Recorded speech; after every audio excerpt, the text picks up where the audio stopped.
Hi, is this on? Okay.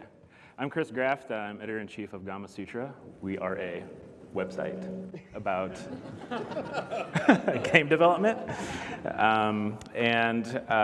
We have here Zach Barth. Hi. Welcome, Zach. Yeah. Zach is the maker of games that make me feel like an idiot and also a genius.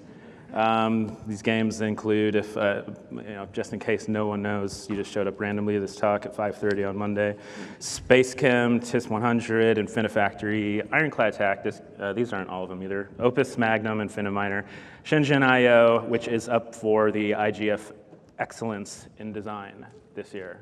What do you think about that? That's pretty neat, huh? Yes. We'll see. Yeah. So hopefully you can get a few insights from Zach that may or may absolutely not be applicable to your current status as a game developer. I can't guarantee you're going to learn anything here. Yeah. It might not be a lesson. Yeah. So anyhow. First thing I want to ask, because your games are so unique, so I want to hear how you define them. So what is a Zachtronics game in your mind? Oh, okay. So there's a term that I've seen online, the Zach-like, which I'm not really a fan of.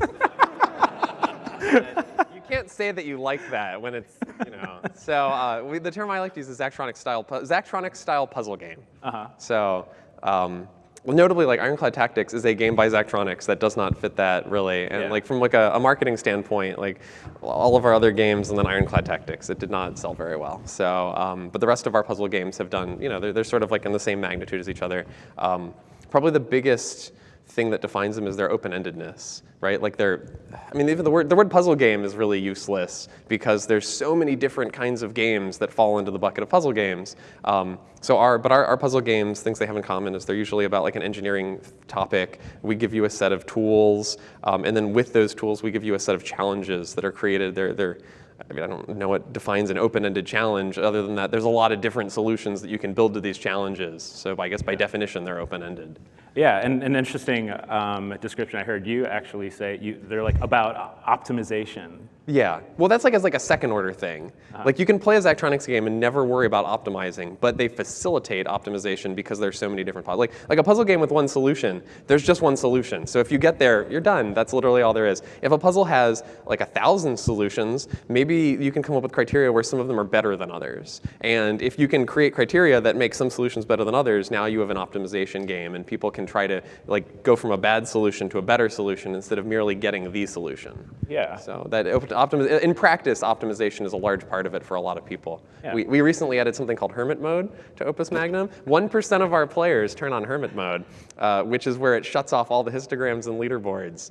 Because a lot, we've actually gotten a fair number of people who are like, I like these games, but I actually get like either derailed or demoralized by seeing other people's scores, and so like we reluctantly added this feature, but like it was good.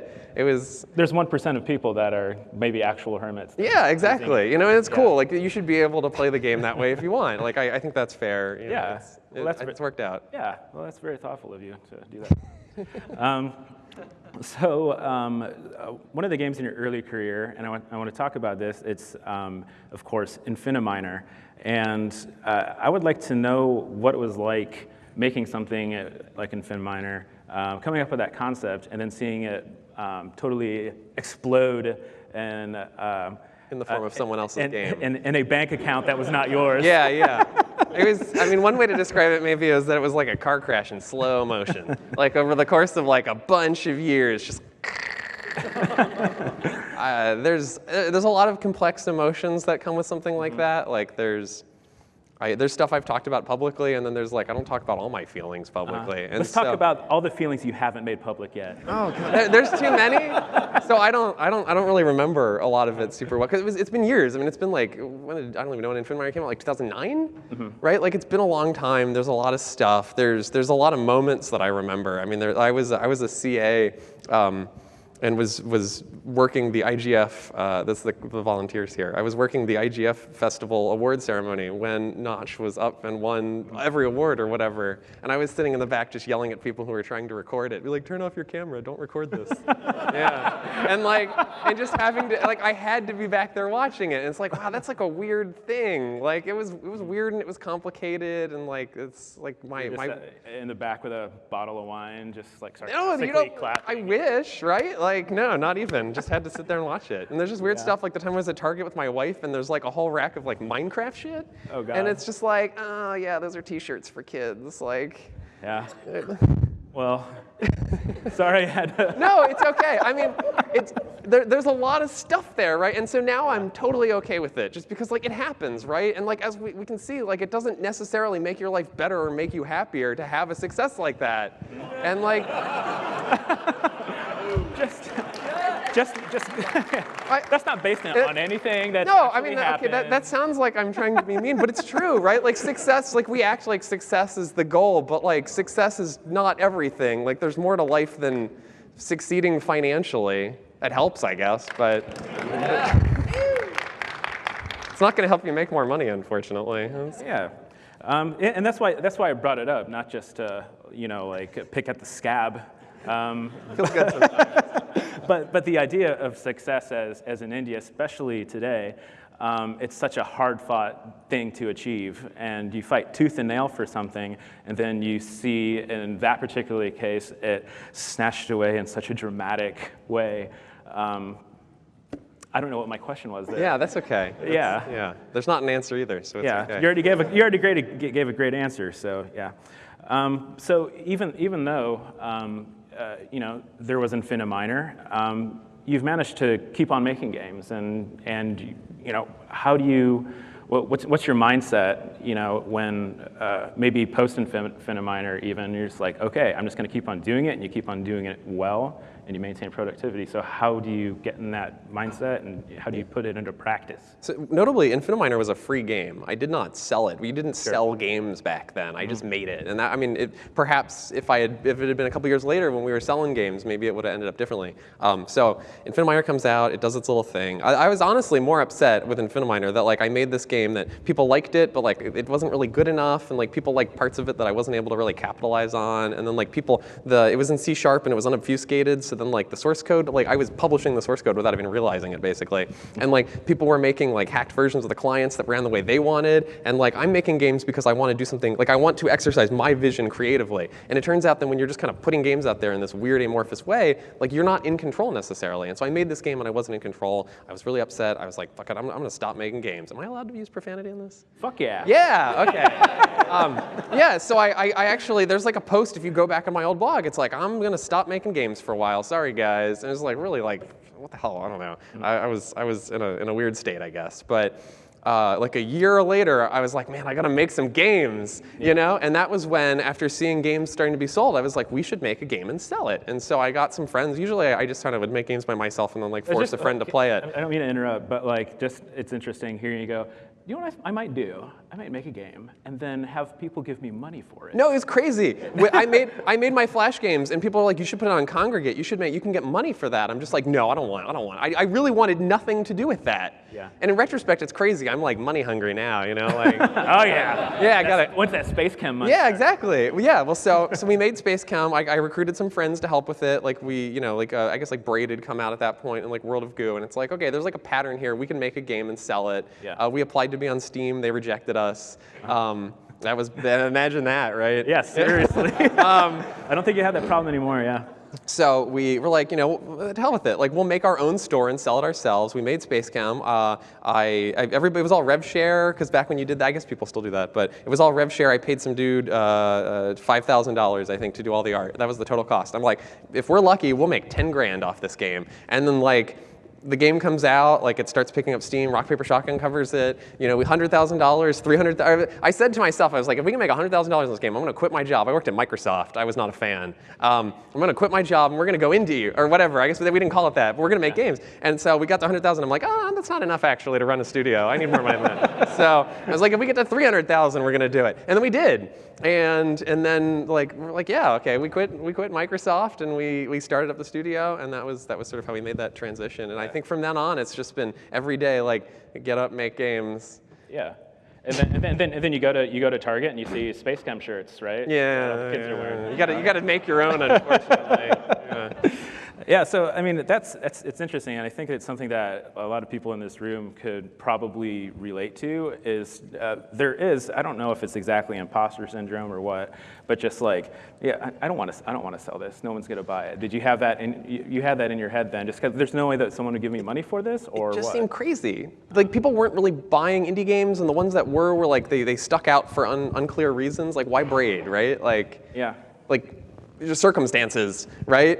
And so, like, yeah, it just didn't, it wasn't even that. I mean, yeah, I'm chock full of imposter syndrome, but like, it was just like, it just didn't make sense, right? And that was like when Minecraft was selling with like the thing where it gets more expensive the longer you go on, and like nobody knew what was going on, and Humble Bundle was like a thing then, and they were like, oh, we're not even gonna pay for games anymore, except we will. And it's like, like no one knew what was going on then, right? Like, by comparison, everything is like really rigid now, I think. Like, it's either free to play and you're a horrible person, or it's like, you sell it on Steam. And sorry, that was meant to be an aggressive comment. I don't actually believe that, but yeah, like it was crazy back then, like the models of how you might make money or might not. Like, I wasn't in it for the money. Yeah. It's just, But it's so much easier now, though, right? No. In some ways, I mean, it's not easier because like it shouldn't be easier, right? Like there's a fixed amount of money and you're competing and there's a bunch of stuff, and like people only buy stuff they know about, and that's a tough game. But like there's models for it at least. I don't know if it's better. I mean, I don't have to say which one's better or worse. Yeah. I'm glad I got to do my thing when I did, because I think that was important for me. Yeah. What about like with, I don't even want to say this, but like indie apocalypse, like people were talk about that, and really all that means is just there's a shitload of games everywhere. Yeah. Like, how do you navigate that? Oh, I don't know. I don't have to. Okay. Right? Next question. No. We launched Space Chem back before. Like, it was different. I mean, when Space Chem got on Steam, when they let us on Steam, it was like they just cut us a check. Right? Because there weren't that many indie games. There were enough indie games that, like, when you listed all of them, we would always be there. Yeah. Like, and they were on Steam, and they'd be there every sale, and that was back when like the discounting was crazy. Like, they do like one-day only discounts and stuff, and like you could make a lot of money just by being physically present. Yeah. Like, if you came out with Space Chem today, like, without any of our previous games, like, I honestly don't know what would happen. Like, and that's a lot of our stuff now, I think, sells well because, like, we have, like, this track record, and we've made the same game over and over again. And, that's a secret. It just, people know about it. Like, that really, it's tough, yeah. Okay, so that partly answers my question. How do you make games so fast? You just make the same game over and over again. Yeah, that helps. Okay, so that's part of it, right? But that is my question. How do you make games so fast? Because you've been indie for like 10 years, right? Yeah. I mean, that's kind of also not that long of a time, but you released a whole bunch of games. Yeah, and I mean, our current goal is like, I want to release 2 games every year. Right, and like that's I can't do it. That's a little unrealistic. But that's what I want, right? And I think that like wanting that to be the case is the first step, right? Like wanting something like that. We cut a lot of corners. We like recycle a lot of just like things that we've learned. Like, there's a reason all of our games look exactly the same, I guess, right? Like, we just copy and paste. We're literally copying and pasting code out of previous games to make our new game. Like, it helps, right? And I think part of it also is that like a lot of, so I did talk at NYU, and like the thing they teach at NYU Game Center is that you should like make prototypes and iterate and iterate. Like, we just like make a game and just put it out there and like see what happens, right? The way you find out if your game is good is to release it, right? And like that's the real test. And like I can't tell if our stuff is fun. Like, I could bring some people into the office, they're all going to look like they're miserable. It's a Zachtronics game. Like, they do not test well. It does not. It is impossible to tell if somebody is having fun by watching them play one of our games. But like, they're fun enough, I guess. I don't know. It's tough. So like I don't try to play that game, right? Like, we just put it out there and just try to do that. And like, it works for now. It's not necessarily always going to work. I'm not saying you should do that, but that's just what we do. Yeah, there's going to be so many like people just copying their own games over and over again after this talk. Yeah. So okay, one thing I heard, I was at Valve and for a lunch recently, and one of the things that that Robin Walker said was that they've crunched the numbers. Indies don't make enough sequels. That people like the AAA people know this, that if you make a sequel, it's gonna do okay. And in games, it seems like, in movies, the rules that it'll do like not necessarily as well, but pretty well. Like in games, it seems like sequels just keep doing better and better and better, right? Like if your game comes out, it has like an audience, there's people who are gonna find out about it after, but like it's old and they don't wanna jump into an old game. You make a second one, now they're like, okay, now is the time to jump in on that. Right? Like now's the time to become a Space Chem fan because Space Chem 2 or whatever. No, we're not making Space Chem 2, don't worry. Or I'm sorry, either way. But yeah, like it helped. And so I think in that regard, like I would never want to make a sequel. It seems like a horrible thing to have to do, right? But like we're effectively making sequels in a way that I love, right? Which is that we get to do the part that I love doing from scratch, which is coming up with the world, the mechanics, the puzzles, all the systems. Like our games thrive on new mechanics because figuring out the mechanics is like the core fun part of it. But like we're kind of making sequels, and I'm okay with it. Yeah. And I think that really is like part of the help. That's what's helping. Now I'm wondering if all your games are in the same universe. They are not. Okay. I've got headcanon for it, but yeah, like they're not quite. Yeah. Well, so Space Chem exists in the Infinifactor universe. When you start up Space Chem, there's Infinifactor, there's a little Space Chem pyramid thing hanging from the rearview mirror of your truck. Oh. So that's There you like, go. what Easter about egg, that? Yeah. Everyone. Yeah. Okay.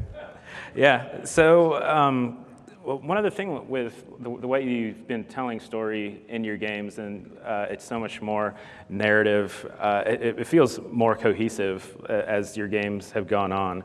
So what's your approach to that? Because your games are super systems based, mechanical, and you might think this doesn't really lend itself well to telling a story, but they do. Yeah, I mean, so this is something, it started with Space Chem even, right? Where we wanted to create a world for the game to exist in, that you could go into that world, and this is something that we've really like refined and worked on over and over and over again. And like our current writer, Matthew Burns, in the back, raise your hand, everybody clap. So he is the genius behind all of our story and our writing stuff and our music and our sound, and I think that in the past couple games, like the two of us have really, so our workflow now is that when we make a puzzle game, if we make like Shenzhen.io, right? The way we did Shenzhen.io is that the story in that is that we came up with like the world and the core concept, and then I told Matthew to go come up with a list of puzzle ideas for me. So I didn't have to even do anything. But no, come up with narrative puzzle ideas. And so in the world of Shenzhen.io, it's like the near future, like kind of blown out version of like just crazy stuff getting made, like getting engineered and made and shipped and sold as products. And so like come up with like 40 like crazy product ideas that you're able to write about and that are like descriptive enough that I can create a puzzle that represents that. And so he came back with this list of things, and then we went through and brainstormed them, and I checked off the ones that I thought I could make into a puzzle and struck out the ones that seemed too tough to make into a puzzle. And like we split off, but then we come and bring it back together, is that we take like a puzzle and like a story thread and then weave them together and then like try to build little things that like connect them together, and then like add in things like the solitaire. I wanted to make a solitaire game for Shenzhen.io, and so we like worked that into the story and like just kind of just stick everything into the story. And so it's not like a lot of games like kind of pretend they're movies when they do story stuff and they think about it as this linear thing. We try to build like this world and then just like plug everything into it. Yeah, and you plug the player into it too. We were just talking before this talk, and it's like I was talking about how I like desk games where it simulates you, the actual you, just sitting there, just like I'm in an office. Yeah. And then the more that we talked about it, it was like kind shitty of VR. Yeah. You're actually at a desk. Whoa. Yeah. Wow. It's so real, tactile. Yeah. Yeah. And even with Shenzhen, there's how'd you come up like the manual? It's like. Yeah. Like an employee manual. Yeah, it's a 40-page binder. Well, it's a 40-page binder filled with, like, there is no tutorial in Shenzhen.io. It comes with a binder. So it has, like, and there's not even a tutorial in the binder. There's, like, application notes. There's lots of things that are real electronics things, like application notes, which are kind of like tutorials on how to do something. There's data sheets, which give you technical information about your parts.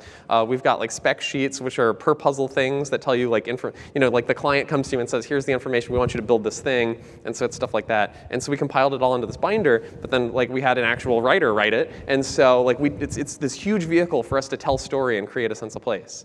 Yeah, Yeah. And it's an iteration. The way it came to it is just it's an iteration on TIS 100, which came with a paper manual instead of a tutorial. And that was surely out of laziness, which is that I didn't want to make a tutorial that tries to teach people how to do like fake programming. So we'll document it. People can figure it out. So, and it's fun. I mean, that was around the same time that completely independently, Keep Talking and Nobody Explodes or whatever, like they came out with their manual, and it's like, yeah, people like flipping through stuff. Like there's definitely a trend now for physical stuff. Like we're all like used to everything's on phones and you can't really touch it, so people love, like hipsters love physical shit. So yeah, I have to myself included. Yeah, go to Kinko's, print out the huge binder for the. Well, we did a deluxe edition where we actually made like a binder. Like we got like binders printed and we had everything printed, so it's like a deluxe binder. And we did like 1,000 of them. And we mailed them out by hand ourselves in one day. It was insane. But if you go to the IGF Pavilion, Shenzhen IO is there, and we actually have one of the original binders. Please don't steal it. We have one of the original binders out, and so you can see like what like the gold standard of what this was supposed to be. And if I had my way, I would get a binder out to everybody, but not everybody wants it, and that's really hard. It turns out. So. So we got like 5 minutes before we're gonna open up for Q&A. So if you want to keep anything in mind,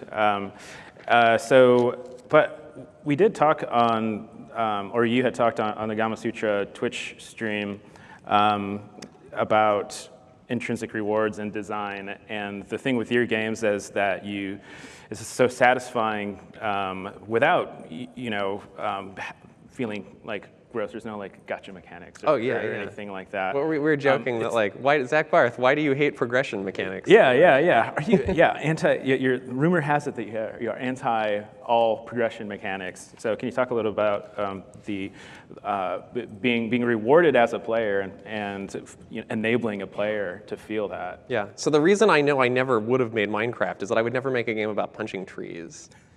Right? And I'm not a fan of like the RPG-based progression mechanics and like that kind of stuff. It feels fake, right? Like it drives me crazy. And so at least when it comes to designing my own games, they're really skill-based, right? They're really about actual skills. They're not real-world skills. Like I don't really care if we're teaching somebody to really program, but like when you're playing our game, the work you do to solve the game or whatever, when you're playing the game, you're going to be doing a real skill. It might not be a real skill like that exists outside, but within the game, it's going to be a real skill. Like we're not just going to pat you on the back and put it on your resume. Yeah, exactly. Yeah, like we're not just going to pat you on the back and make your numbers bigger. So you're actually doing the same thing the whole time, but it feels like you're going like this. We're going to actually force you to go like this.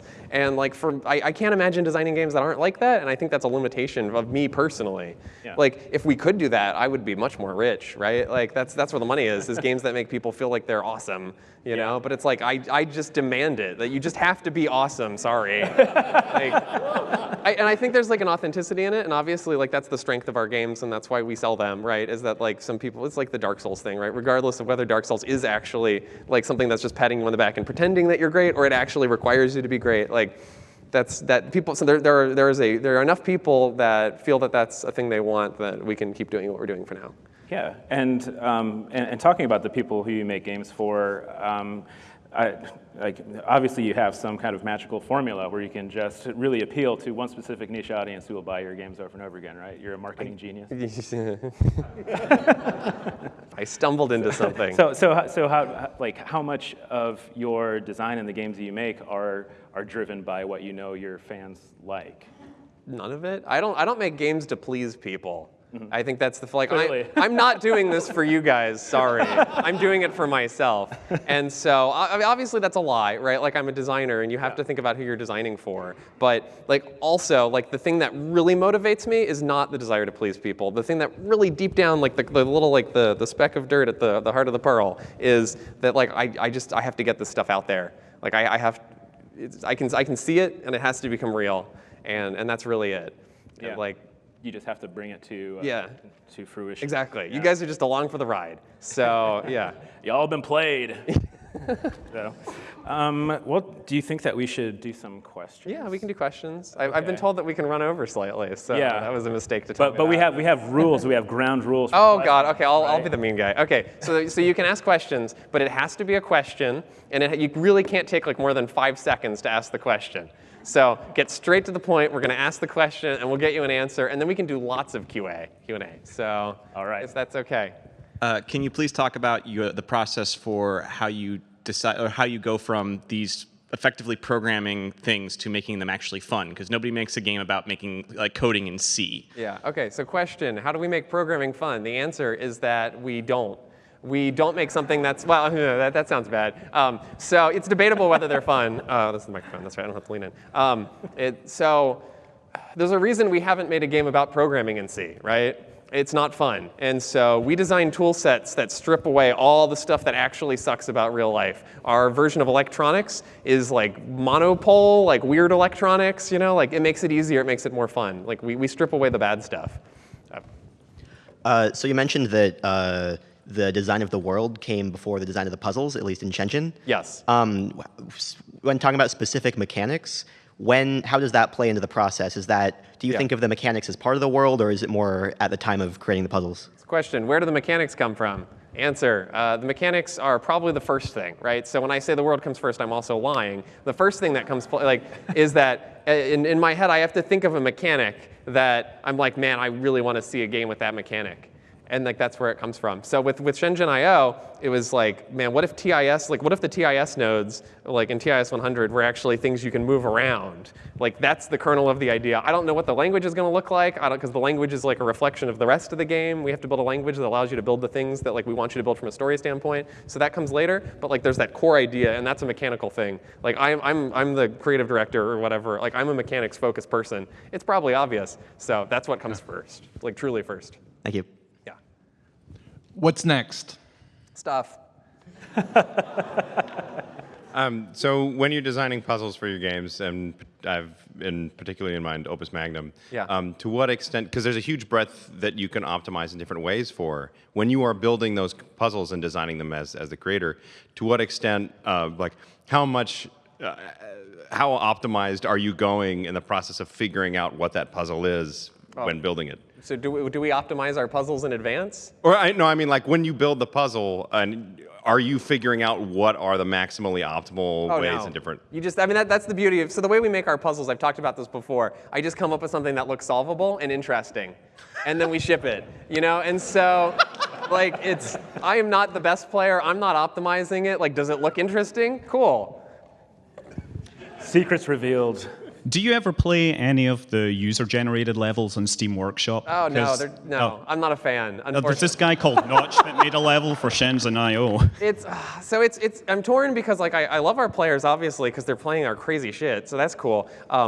There's definitely demand for more puzzles. I have a really specific thing I'm trying to do with our puzzles, and oftentimes like our players are not going for that. Like a lot of the Shenzhen IO puzzles are like, build this algorithm or do this programming thing. I'm really like, I guess that's what the game looks like I'm doing, is making these things about algorithms, but it's like I really want to make a puzzle about building like a sandwich making machine that's like plays a little patriotic song and puts up a little flag. Like that's what I'm excited about. And so it's hard for that to show up in user created puzzles. So it's not a good answer. I'm sorry, guys. So I saw your Google talk, and I was curious if you've given any more thought to taking kind of like a useful subset of reality and trying to gamify it and kind of like teach? No. There's plenty of other people trying to do that. Gotcha. So you're just punting on the idea. Not really punting on it. I think that what we do is beautiful in its own right. Like if you learn something that has no bearing on reality, you're really just doing it for purely intrinsic reasons. Like there's something in that. It's like it's beautiful. It's also probably more profitable. So. How do you tune difficulty? And in particular, how do you know when something's too easy? Okay, question, how do we tune difficulty? Answer, poorly. Oh God. So we collect stats, so we collect metrics about like how people are actually playing through our games. So that gives us like a question of like, do we really screw this up? Is there a level that everybody's getting stuck on that we don't want them to get stuck on? So we have feedback in the form of that. In general, like Opus Magnum wasn't meant to be an easy game, it just was. When we came up with the mechanics and started coming up with puzzles, it just was as difficult as it is. I actually was worried that people weren't going to like the game because it was too easy, but I wasn't about to make it harder because I didn't like, that's not how it works, right? You come up with like a system and you just get whatever you get out of it. So it turned out that went okay, so. Yeah, you briefly touched on this in terms of your Zachtronics genre kind of being a little bit niche. But what do you think about marketing? Do you market your games at all, or think about marketing? Question: do we market? Answer: no. We don't. Like they can market themselves. I don't know how you would market. I don't know if I believe in marketing. I mean, it doesn't matter if you believe in it or not. It exists. I guess. But like the Opus Magnum, yeah. Opus Magnum, like every time you beat a puzzle, there's a button you can push, and it like poops out a GIF on your desktop of like your solution, and then people are like, it looks beautiful. People put them on Twitter. Like that was a marketing decision, I guess, but it's also a game design decision. Like no marketing person could tell you to do that, right? Like I don't think of it as marketing. I just think about it as like making a game that's like games are meant to be played by human beings. Like you design for the person, design for all aspects of the person. Yeah, Zach Barth, marketing genius right here. Yeah. He doesn't even know it. Can we keep going for like a couple more minutes? Okay. No one's saying no. As an aspiring game dev that's also doing well in like tech development, how did you find the time and energy to work on your own game before you? Oh yeah, okay, so we did Space Chem when we were at Microsoft. So Microsoft is nice in that they have a good moonlighting policy that as long as you're not touching your stuff, you can do whatever. I don't know if it's still that way.